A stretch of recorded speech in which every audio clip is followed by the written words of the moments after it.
nzuri ambayo ametupa na amekupa pia kuwa hapa jioni ya leo. Mungu ana mpango mzuri sana na siku ya leo. Bwana asifiwe sana. Na kuna ajenda ambayo anayo kwa ajili yetu. Kwa hiyo huko ndani kaa tayari kuona Roho Mtakatifu anakuhudumia kwa utukufu wake, lakini pia kuona kuna namna unapiga hatua. Tamani kuona unapiga hatua siku ya leo. Usikubali kutoka kama ulivyokuja. Leo utoke ukiwa mtu mpya na kitu kipya, na lango lako leo lifunguliwe. Bwana asifiwe sana. Haleluya. Haleluya. Basi tuna ujumbe ambao tumeanza nao siku ya jana ambao unasema kwamba yajue maeneo ya muhimu na kuyawekeza. Yajue maeneo ya muhimu, yajue au yatambue maeneo ya muhimu na kuyawekeza au kuwekeza ili kupanua lango lako. Kupanua lango lako. Yajue maeneo ya muhimu na kuyawekeza ili kupanua lango lako, ili kupanua au kuliongeza au kulikuza lango lako.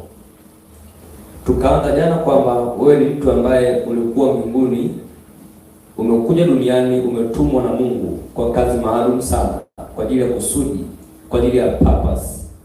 Kwa hiyo Mungu amekupa lango, kwa maana kwamba ndio eneo la kukaa kwa ajili ya kuanza kufanya hiyo purpose chini ya jua, kusudi chini ya jua. Kwa hiyo Mungu alikupa lango. Tukaanza jana tafsiri ya lango ya kwanza kwamba lango maana yake, tafsiri ya kwanza, lango ni uwazi ambao unaruhusu vitu kupita, aidha kuingia au kutoka. Lango ni uwazi ambao ni lango, na utabarikiwa utokapo. Kwa hiyo Mungu anabariki malango, kwamba utabarikiwa saa unaingia, lakini pia utabarikiwa unatoka. Kwa hiyo baraka ya mtu inakaa kwenye lango lake. Kwa hiyo Mungu anabariki lango la mtu. Kwa hiyo mtu akiwa haingii na kutoka, manake amekosa eneo lake la baraka. Kwa shetani anataka kulibana hilo lango au kulifunika, kwa maana kwamba ni kuzuia huyu mtu, kuna baraka Mungu amempa ndani yake, hiyo baraka asiipate. Kwa hiyo anazuia lake la lango. Kwa hiyo mtu anabarikiwa akiwa anaingia na akiwa anatoka. Kwa hiyo lango lako ndio kibebeo cha baraka zako. Tafsiri ya kwanza ya lango ndio hiyo, kwamba lango manake ni uwazi ambao unaruhusu vitu au watu, aidha kiroho au kimwili, kuingia na kutoka. Bwana asifiwe sana. Tafsiri ya pili, neno lango. Tafsiri ya pili ya neno lango. Lango maana yake ni fursa. Opportunity ni fursa. Tafsiri ya pili ya neno lango. Lango maana yake ni fursa. Opportunity, fursa. Kwa hiyo mtu ambaye ameijua lango ni sawasawa na amejua fursa. Na ndio maana jifunze kujiombea Mungu akupe jicho la kuona fursa, maana yake unaona lango. Kwa hiyo fursa maana yake ni lango, opportunity. Kwa hiyo kazi ya fursa ni kumfanya mtu duniani afanikiwe. Kwa hiyo kazi ya lango ni ufanikiwe. Mfano, unaombea Mungu, nipe lango la biashara likae wazi au likue, maana yake unaombea fursa ya biashara. Au Mungu, nipe biashara nifanye, nipe wazo, nisaidie nifanye nini, maana yake unaomba Mungu, nipe fursa, opportunity, nipe fursa. Kwa hiyo lango maana yake ni fursa. Haleluya. Haleluya. Kwa mtu ambaye amejua amepata fursa ya ufugaji, maana yake amepata lango la ufugaji. Mtu ambaye ana fursa ya upishi mandazi, maana yake amepata lango la upishi mandazi. Mtu ambaye ana lango la uimbaji, maana yake ana fursa ya uimbaji.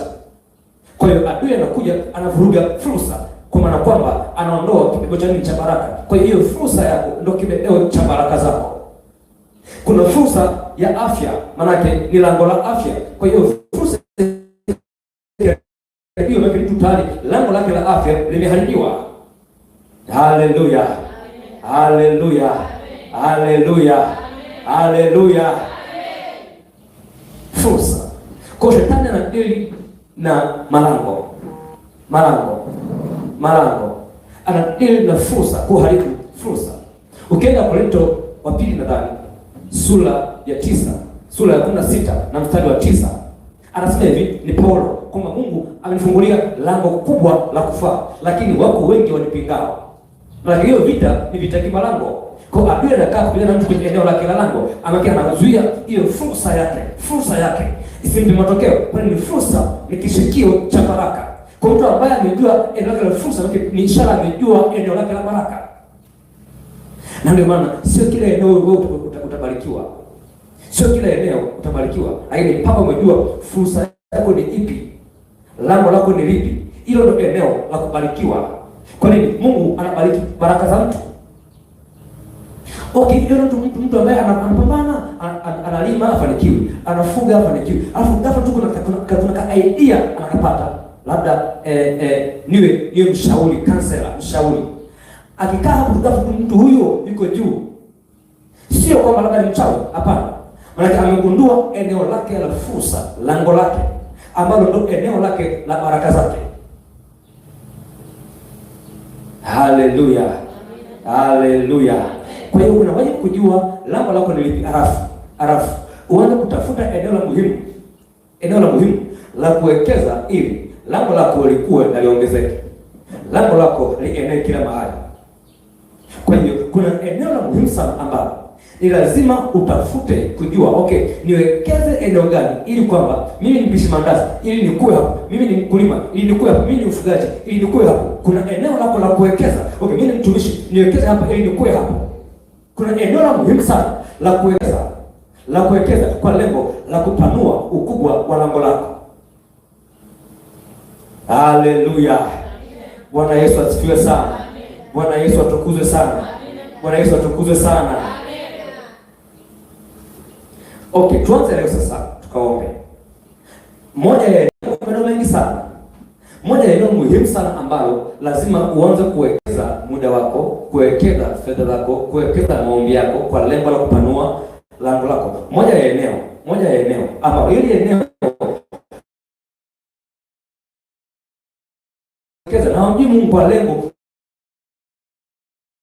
la kupanua malango yako. Lengo la kupanua lango. Kwa nini? Ukubwa wa lango umefungwa kwenye ukubwa wa jina.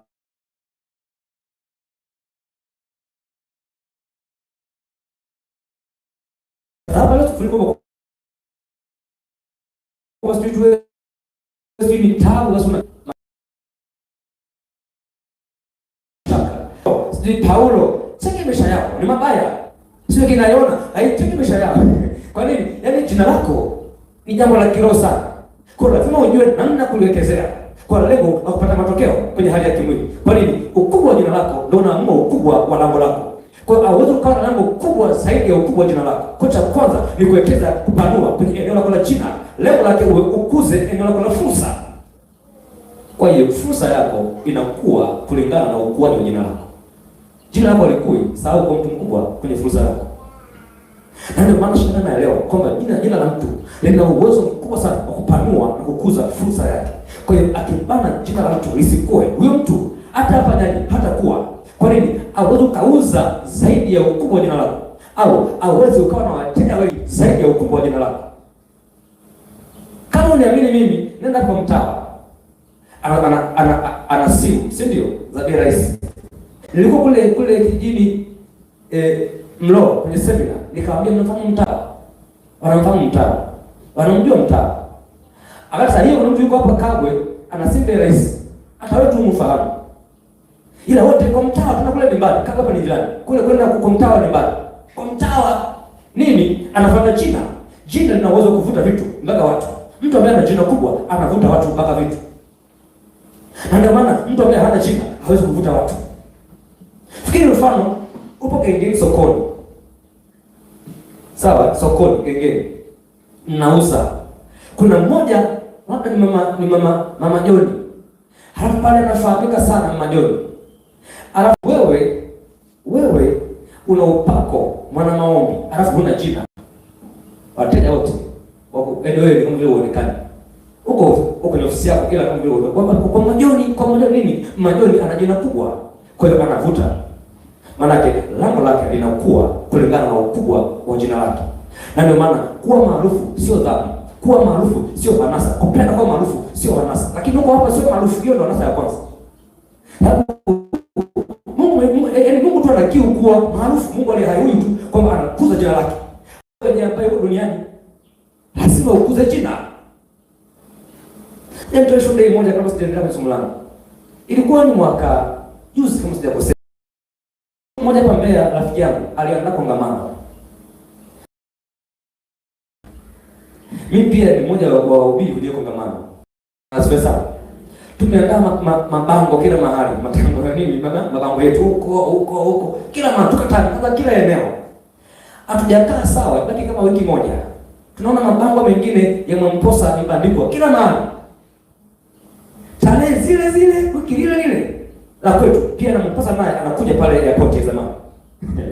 Mimi nikasema jamaa Mwamposa tumwezi tuahirishe sisi ili tumpishe Mwamposa afanye. Sasa lazima hapa mtumishi Mwamposa wengi wakubali kutufanya. Sasa tukafanya kongamano. Unajua siku ya kwanza kongamano watu wawili, mimi na yeye. Watu wote hawapo. Ilikuwa ni Mwanagani pale Mwanagani Mbatini pale. Tukafanyia pale. Watu hawapo hata mmoja. Ilikuwa ni Mwamposa watu wengi. Sawa, labda hamkubali kivile. Lakini tayari ana jina kubwa. Kwa hiyo anakuwa ni mtawala. Kwa hiyo ukubwa wa jina ndio ukubwa wa kutawala. Ambaye ana jina kubwa ni mtawala. Ambaye hana jina sio mtawala. Kwa maana Mwamposa sawa wengi wakubali, lakini ana jina kubwa kumshinda uwezo. Watu wote kwa Mwamposa. Sisi pale Magira, sana mabango huko wote lakini watu hawakuja. Siku ya mwisho ndio kidogo wanaokuata wachache ndio wakaja. Nikajiambia sio kwamba labda ni vita vya wachache. Sio, hapana, sio vita. Hii ni vita kimajina. Maana mimi Magira niko pale lakini nina jina dogo, kwa sina nafasi. Ambaye ana jina kubwa ndio mtawala. Nilikuwa naenda kule huko kijijini wapi huko Mlo. Nikaambiwa fika Mlo, ulizia kituo au eneo la Mwaswala, kituo cha stendi Mwaswala. Kwa hiyo mtu ambaye anakuwa hana jina haaminiki. Wewe ukaaminika kama huna jina.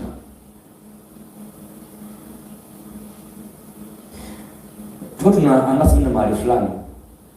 Nikaongea na pastor kama miezi 6 nyuma kwamba nataka nifanye semina na hivi pastor alikubali. Nikampigia simu kumkumbusha pastor, siku zinakaribia. Mtumishi nakumbuka mtumishi. Imefika kama mwezi wa 8, nikaenda tena ofisini kwa naye. Mtumishi tusamee sana. Kuna ratiba imeingilia kati. Kwa hiyo wewe tunahairisha mpaka muda mwingine Mungu akipewa kibali kuja. Sijakaa sawa. Mtumishi mwingine mkubwa sana akaposti posta ambayo ni ya semina ya wiki lile ambayo mimi niliomba kabla yake. Eneo lile. Manake mimi nikatemwa, kwani amekuja mtu ambaye ana jina kubwa kuliko mimi. Hata hapo sio kama kuna mchawi, hapana, sio mchawi. Lakini mimi ni mtu ambaye nina jina dogo. Kwa hiyo langu ni dogo, kwa hiyo heshima ni dogo. Kwa hiyo ili niwini hiyo vita, manake niwekeze kupanua ukubwa wa jina langu. Kwa hiyo wewe uko hapa una lango la biashara mahali fulani, either labda genge sokoni, ili uuze sana, maana inategemeana na ukubwa wa jina lako. Kwa hiyo wekeza kupanua jina lako. Ndio maana sio wengi ambao huwa wanakaa kufunga na kuombea majina yao. Natubini Mungu, mimi niinue, mimi kuna Mungu niinue kulima, biashara Mungu niinue wateja, lakini cheki haombi jina lake ambalo jina lake ndio kivutio cha wateja. Bwana asifiwe. Haleluya. Kwa hiyo unagundua unawekeza kuomba sana, lakini kwenye maeneo ambayo sio muhimu. Alafu maeneo ya muhimu unaachana nayo. Tunasema nafunga kesho mimi ili wiki siingize hela kama funga. Baba wateja waje baba. Okay, sawa waje wanakufahamu. Na sasa kujiuliza, sawa watakuja wananifahamu. Okay, mimi nimeokoka, sawa ni mwana maombi. Tuna ofisi zinapambana, zinapangana. Wote ni majinsi. Tuna mimi nina ukali. original kuliko hata yeye. Lakini yeye pale alijipa jina la biashara tembo. Tembo hajaokoka, sio mwana maombi, kwa hiyo hana upako. Mimi nimeomba, ninaomba, nimeokoka, nimeroho ndani yangu na ninakuruga sana, speaking tongues, piga fire kweli, na teketeza nguvu za wachawi na zichinja. Lakini ikifika saa pata wateja, watu kwa tembo, yeye kiishiwa mguu, usienda pale kwenye kwa Magila. Shida nini? Sio upako ambao umembeba, hapana, ni ukubwa wa jina lake. Kwa anauza kwa nini? Ana jina kubwa. Mimi pale na upako mengi sana, lakini cheki jina langu. Hata mtaa pia alifahamu. Sitauza takanja. Kwa hiyo ili nitoke hapo nianze kuwekeza kumsimu, alikuze jina langu. Alitukuze jina langu. Sio dhambi. Kama mtumishi anajikweza, haya mimi najiinua sana. Hapana, sio kujiinua. Kwa nini? Kuwa mtu mkuu ni haki yako, ni baraka. Mungu amekupa ni baraka. Kwa hiyo lazima Mungu nitukuze kwa lengo la kuwa mtu mkubwa, ili kwamba upanue lango lako. Kwa nini? Hauwezi ukawa na lango kubwa kuliko jina lako. Kwa ukubwa wa jina lako ndio unaamua ukubwa wa lango lako. Kwa hiyo lazima utafute kupanua ukubwa wa jina lako, kuanza kuliombea na kulitaja, kuliombea na kulitaja, kuliombea na kulitaja. Yaani kuwa na furaha kuona unataja kila mahali. Kuwa na furaha hiyo. Kuna wengine hapa tangu wawe na kuolewa, tangu wazazi sijui Nongi. Majina yao kama vile imekufa. Yeye anaitwa Elizabeth, amezaa mwanae anaitwa Nongi. Kwa jina la Elizabeth limekufa, hata alifahamiki. Yeye ni mama Nongi. Ila yeye kama yeye ni Eliza, hata pia amesahau kama yeye ni Eliza. Sometimes kwa umeolewa, ito jina lako wewe Eliza, yani furahi. Wewe baba kwa ni Magila, si Magila, furahia. Sio mimi bana Magila, mimi bana nina wanangu. Tafuta kupenda pia uto jina lako. Kwa nini? Huo ni mlango mkubwa sana wa kuishi duniani. Mtu ambaye hana jina, hiyo ni ishara, hana lango chini ya jua. Hata afanye hana lango, hata afuge, hata afanye biashara, hata uza nini, hana jina. Kwa jina lako ni eneo muhimu kuwekeza kwa lengo la kupanua ukubwa wa lango lako.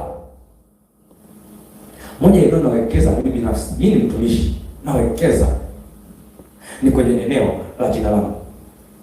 Na nataka kulipanua jina. Kwa nini? Jina langu ndio kula yangu. Sina jina, sina kula. Jana usikutoka hapa, niko kwenye hapa Kabo kwenye bajaji. Naingia tu, unaanza mtumishi bwana asifiwe, mimi hata sifahamu. Sijamuona. Mimi na unaendeleaje? Safi. Mtumishi ndio yuko safi. Huko Facebook, huko YouTube, huwa nakuona sana. Nini? Jina linaanza kupanuka. Kwa tafuta kuwekeza, kukuza jina lako. Okay. Nianza kusema hivi. Jina lako hilo ambalo unatoka Elizabeth, sijui Martha, sijui Yohana, sijui Magdalena, sijui unaitwa Nongi. Hilo jina ni mlango mkubwa sana ambao unaamua maisha yako yanaendaje duniani. Lakini pia jina lako ni address, ni anwani ya kupata. Ili mtu akupate wewe lazima ataje jina lako. Hivi kwa mama fulani ni wapi? Hivi kwa Magila ni wapi? Ndio anakupata. Haivani ni roho yako haionekani. Kwa mtu haulizii roho ya mtu, ila anaulizia jina la mtu. Kwa hiyo jina lako ni address. Iwe ni kiroho au kimwili, na ndio maana mtu anaenda kwa mganga ili akuroge. Hana haja kuchukua wewe twende kwa roho wewe. Hiyo haja hana. Tena anaenda kwa kisirisiri ili usijue kama mtu anakuroga. Anaenda kwa kisiri, kwa kificho. Lakini kule anapeleka jina lako. Kwa nini? Wewe halisi ni jina lako. Bwana asifiwe sana. Kwa kienda kwa sababu tupe jina lake. Jina lake ni Magila. Magila kwanza leo atafanikiwa. Magila kwanza leo atakufa. Alafu kweli mimi niko nyumbani saa hiyo ghafla makunja yanakuja, ghafla nafilisika. Kumbe mtu kule amekaa kwenye eneo la kisa anafanya nini? Jina langu. Kwa nini? Ni address ya kunipata. Iwe ni kiroho au kimwili. Lakini pia mtu ni roho kabisa ambaye ana nafsi na anakaa ndani ya mwili. Asa ile eneo lake la roho yake ndio eneo ambalo ana kila aina ya baraka. Mungu amempa eneo lako la roho. Uko hapa rohoni, una kila kitu, wewe tajiri rohoni. Lakini hiyo baraka, huo tajiri upo rohoni, sio mwilini. Kwa hiyo ili uje mwilini ni ujue namna kutoa hizo baraka rohoni kuja mwilini. Kwa hiyo lazima ujue ni aina gani ya ufunguo utumie kutoa hiyo baraka rohoni kuja duniani. Moja ya ufunguo muhimu ni jina lako.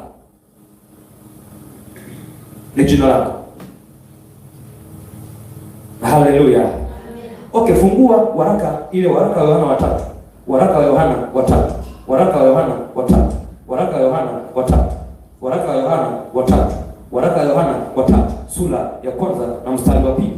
Kitabu cha waraka wa Yohana watatu. Sura ya kwanza na mstari wa pili. Sura ya kwanza na mstari wa pili. Waraka watatu wa Yohana. Sura ya kwanza na mstari wa pili. Sura ya kwanza na mstari wa pili. Anasema hivi, mpenzi, naomba ufanikiwe katika mambo yako yote na kuwa na afya yako kama vile roho yako ifanikiwavyo. Mpenzi, naomba ufanikiwe katika mambo yako yote, yaani kila kitu, hiyo si ni uchumi, ni nini, vyote ufanikiwe, lakini kama vile roho yako ifanikiwavyo. Okay, fungua Waefeso sura ya kwanza. Waefeso sura ya kwanza na mstari wa 3. Kitabu cha Waefeso sura ya kwanza na mstari wa 3.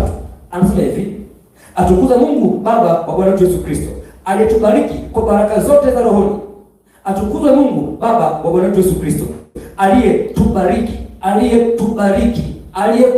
wewe kwa baraka zote za rohoni.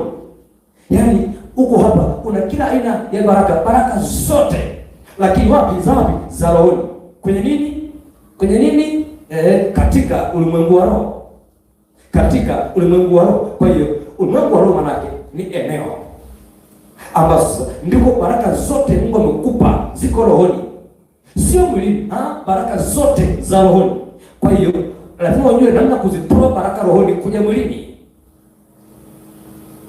Kwa hiyo kama uko hapa rohoni na kila aina ya baraka, alafu huko nje uzioni, hiyo ni ishara roho yako haiamui duniani unaishi. Roho yako haiamui duniani unaishi. Ndio maana kuna wengine wanakufa aliyakuwa ni maskini sana, alafu rohoni matajiri. Mpaka wanakufa huko nje ni maskini kutupwa, lakini kumbe rohoni ni matajiri wakubwa. Kwa nini sasa? Maana roho yake haijaamua duniani anaishi, lakini kuna kanuni ya kiroho ambayo lazima aijue namna ya kutoa baraka rohoni kuja mwilini. Moja ya kanuni ya kiroho muhimu sana ni eneo lako la jina. Kwa nini? Ukubwa wa jina ndio ambao unaamua baraka rohoni kuja duniani. Na ndio maana mtu ambaye hana jina kubwa haishi maisha ya furaha. Haleluya. Okay, funua kitabu kile cha Waebrania sura ya kwanza. Waebrania sura ya kwanza na mstari wa 4. Kitabu cha Waebrania sura ya kwanza na mstari wa 4. Kitabu cha Waebrania sura ya kwanza na mstari wa 4. Maandiko yanasema hivi. Sasa huyu ni Yesu. Anasema amefanyika bora kupita malaika. Amefanyika bora kupita malaika kwa kadiri ya jina alilolithi lilivyo tukufu kuliko lao. Yaani Yesu alikuwa ni bora sana kupita malaika.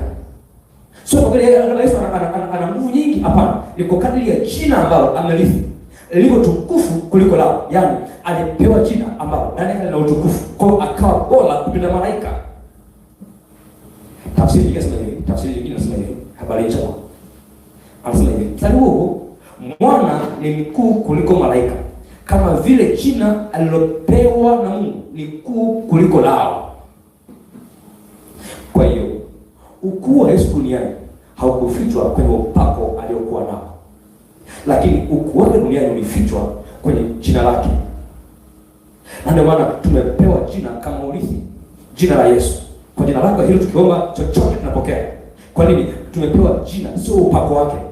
Tumepewa jina la Yesu. Kwa nini? Ni jina ambalo ni kubwa. Ni jina ambalo lina utukufu mkubwa. Na ndio maana alikuwa bora kupita malaika kwa kadiri ya jina ambalo alipewa. Kwa hiyo akawa mtu mkuu sana duniani, mkuu sana. Kwa nini? Alipewa jina ambalo ni jina kubwa ambalo ndani yake lina aina ya utukufu mkubwa sana. Haleluya. Haleluya. Urithi bora kwa watoto wako kuachia. Sio mahela benki. Na kama mwanao ana akili bovu kama kwako, hizo hela benki zote atatumia kwenye kamari.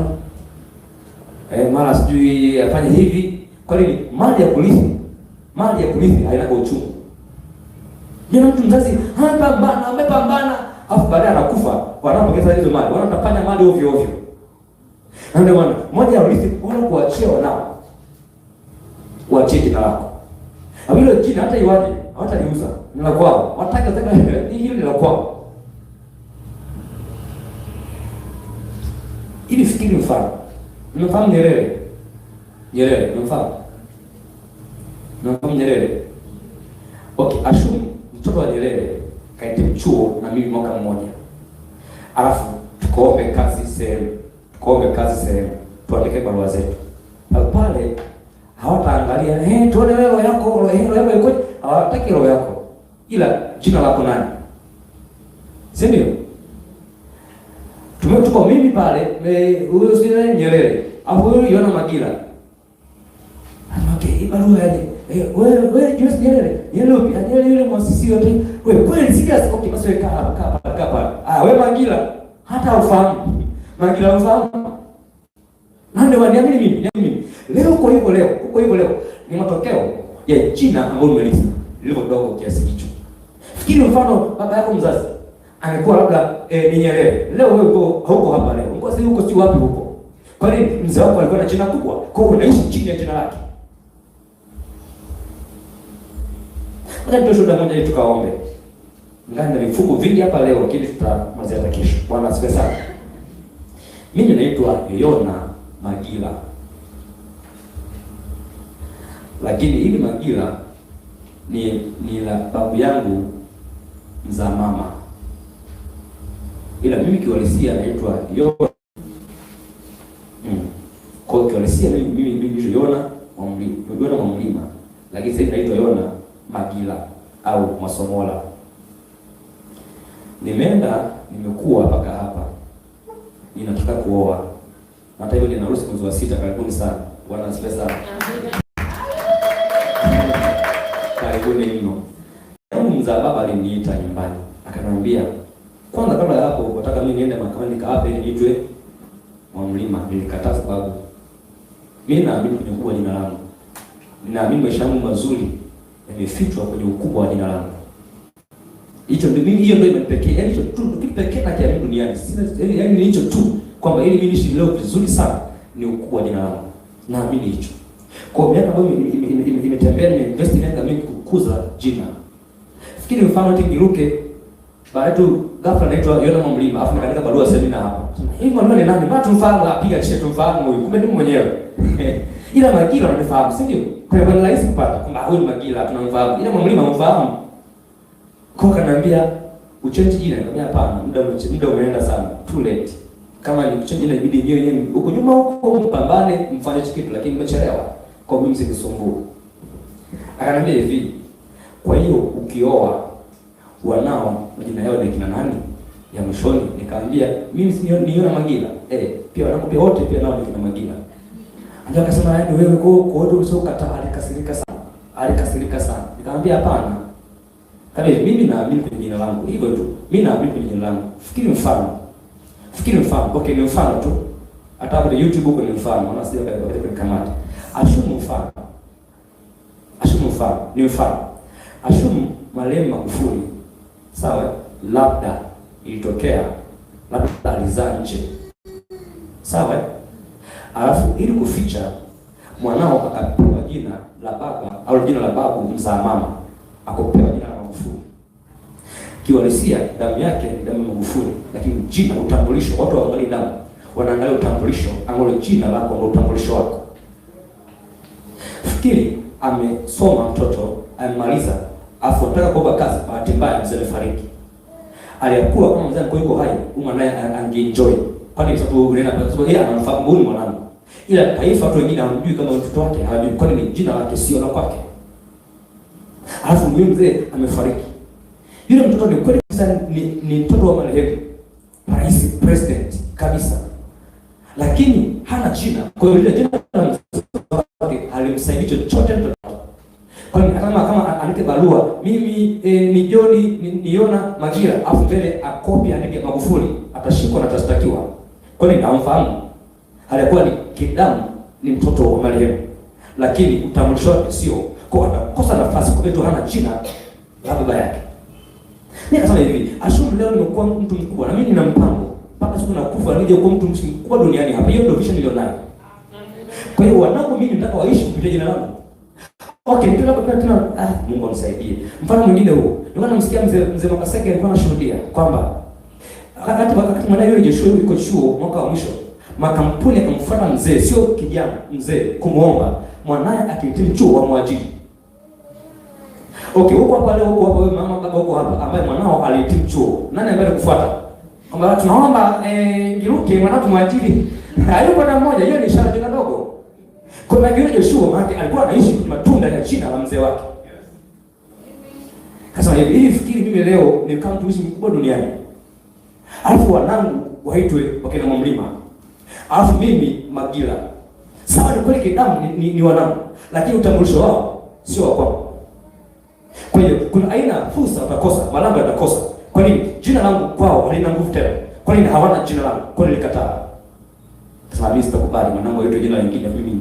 Ovasi watoto wangu bwana. Labda la mtoto ni jina. Sasa je, Ngiruke mwanao umemzaa wewe hapo aitwe Magila, hapo ni Ngiruke. Yaani hata usikie taraya, hata raha usikii. Sasa hapa nilikataa. Kama kichuni kama nini tu mpaka mpasuka. Lakini siko tayari. Mimi naamini kwenye jina. Hii chochote mimi naamini kwenye ukubwa wa jina. Basi hicho ndio imani yangu, naamini kwenye ukubwa wa jina.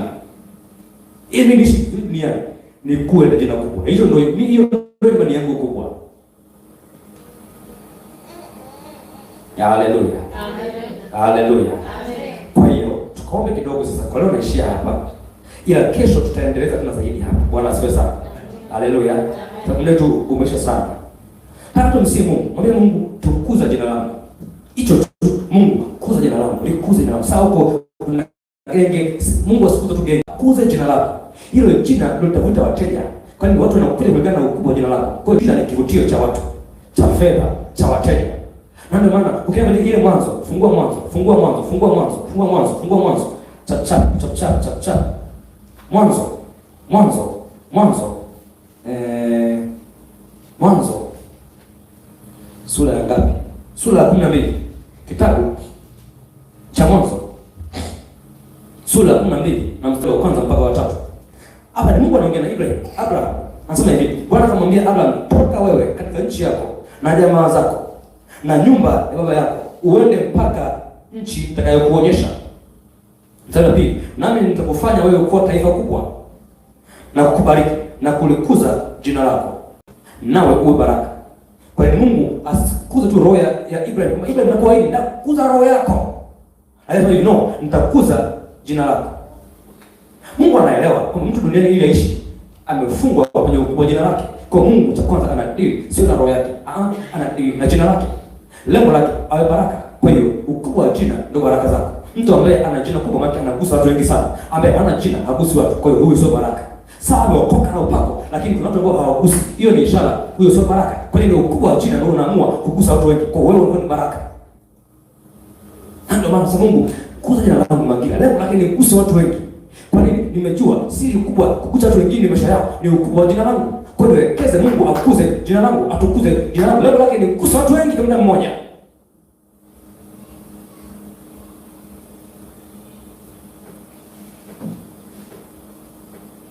Kwa hiyo kuna kitu unakuwa ni kweli roho uko vizuri na upako. Sasa anakuwekeza kukuza jina lako. Niombe litaje kila mahali. Litaje maombi. Mungu libariki na mimi fulani litaje. Mungu likuze, litaje, likuze, Mungu litukuze, limpanue, liongeze. Utashangaa. Mtu ambaye ana jina kubwa uoga akae njaa. Ana hela au hana hela akae njaa. Mimi nina Mungu kule Usangu. Hana hela kihivyo. Lakini mtu uweze kutenda siku imekaa njaa. Yaani ana jina kule, yaani anafahamika. Wala pia mramba mteki nini labda moja moja anachukua. Simu lake nyumbani mimi. Yaani anafahamika. Sasa wewe ufahamiki kaombe mchele. Utapewa. Kwa jina ni ulinzi. Kwa ambaye hana jina anakosa ulinzi. Kuna wengine ambao kwa mahakamani kule kwa uonevu. Kwa watu hawana majina, wanafungwa hawana majina. Fikiri kama mtu ana jina kubwa afa kafungwa. Watu wenyewe tunasema mna huyu mnamwonea huyu sio kweli, mnamwonea. Jina lake linamtetea. Kwa hiyo Mungu leo, kwa Mungu kuza jina letu. Akuze jina lako leo, alipanue. alipo utukufu kama jina la Yesu ambavyo lilikuwa lina utukufu, kwa pia nao likae jina kwa nini na utukufu, yaani ndio ni kishikio cha utukufu, na ndio maana ukubwa wa jina na ukubwa kutawala. Hivi mfano nikutishie labda sasa, jamani, kimbieni kuku hiyo. Mtumishi naye anachanganya kuku tu ndio nini kuku, by the way. Sasa mseme jamani, ni simba hilo. Jamani, mbio. Nini simba ni mkubwa, ana jina kubwa. Kwa utukufu wa jina la kuku ni mdogo sana kuliko utukufu wa jina la simba. Kuku tu akakutoka nini na kachinja. Lakini simba unakimbia. Sio simba na nguvu sana, hapana. Ni utukufu wa jina la simba. Kwa anatawala. Kwa mtu ambaye ana jina kubwa ndio mtawala. Hana jina sio mtawala. Kuna wengine ambao hawajaokoka, hawamjui Mungu. Yaani cheki ni watawala. Cheki siri kwenye ukubwa wa jina lake. Mtu mwingine anaokoka na upako ila tawala. Siri iko wapi? Ana jina dogo. Roho yake ni kubwa. Na bahati nzuri au mbaya, huko duniani watu waone roho yako. Wanaangalia vitu vya nje. Kwa lazima utoe vitu roho kuja nje kupitia ukubwa wa jina lako. Sitenda kwa Mungu yako tu. Kombe kama kuna ngapi hizi. Nataka ujiachie jioni ya leo. Unisikilize. Namna ambavyo uko hivyo leo wewe niamini mimi. Leo uko hivyo leo ni matokeo ya jina ambalo unalisikia baba yako. Yaani namna ambavyo unaishi hivyo leo ni matokeo ya jina ambalo umelisi kwa wazazi wako. Huwezi kuishi zaidi ya jina ulilonalo. Kwa wazazi wako walikufa wakiwa na jina dogo. Kwa hiyo wewe umepokea jina vile vile. Sasa hiyo sio shida. Lakini shida nayo kufa ukiwa na lengo hiyo. Hiyo ndio shida inaanzia hapa. Kwa hiyo usikubali wanao waishi maisha ya taabu. Usikubali wanao waishi maisha ya taabu. Kwa nini? Njia pekee kuishi maisha mazuri ni kwa mtu mkubwa, kwa mtu maarufu, wanaotaishi nini, wataenjoy life duniani. Kwa nini? Mzazi wao amekufa akiwa na jina kubwa. Kwa hiyo huo ni urithi wao. Sasa mtu unakufa una jina dogo, wanao wapokea jina ambalo ni jina la kimaskini. Kwa hiyo utaishi vile vile kama wewe. Kwa hiyo utoke hapo kwa lengo la uzao wako nyuma. Uwe mtu mkubwa, sio tu kama mtu ukae uenjoy, na uwe mtu mkubwa kwa lengo la kuokoa uzao wako nyuma, waishi maisha ya furaha. Kwa hiyo usikubali kufa ukiwa hivyo leo. Usikubali kufa ukiwa na jina dogo. Kufa ukiwa mtu mkubwa. Haleluya. Haleluya.